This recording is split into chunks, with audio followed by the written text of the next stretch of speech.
Lagi-lagi, ada saja cerita yang menyelimuti menteri di Kabinet Merah Putih.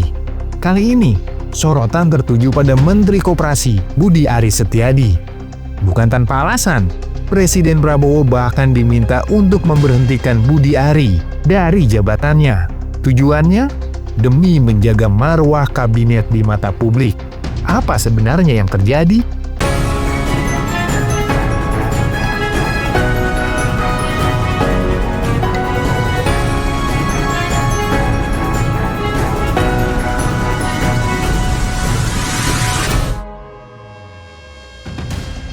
Budi Ari, yang sebelumnya menjabat sebagai Menteri Komunikasi dan Informatika di era Presiden Jokowi, disebut-sebut dalam pusaran kasus pengamanan situs judi online.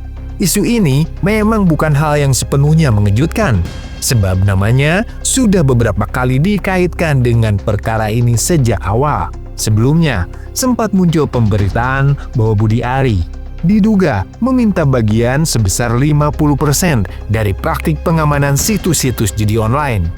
Jumlah yang tentu saja mengundang tanda tanya besar. Uangnya ngalir kemana aja tuh, Pak? Pernyataan tersebut berasal dari sidang dakwaan terhadap seorang pegawai yang terlibat dalam kasus ini. Nama Budi Ari tercantum dalam surat dakwaan.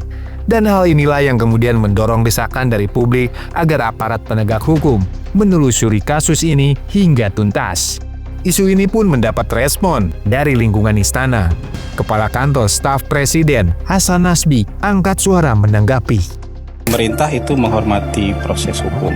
Jadi biarkan saja proses hukum ini berjalan dan kita yakin proses hukum ini akan membuka semuanya dengan terang benderang. Menurut pakar hukum pidana dari Universitas Bung Karno, Hudi Yusuf, jika dalam proses penyelidikan ditemukan 2 alat bukti yang cukup, maka Budi Ari bersama Projo, organisasi relawan Presiden Jokowi yang ia dirikan, bisa saja diproses secara hukum. Tak hanya itu, keduanya berpotensi ditetapkan sebagai tersangka dalam dugaan tindak pidana pencucian uang.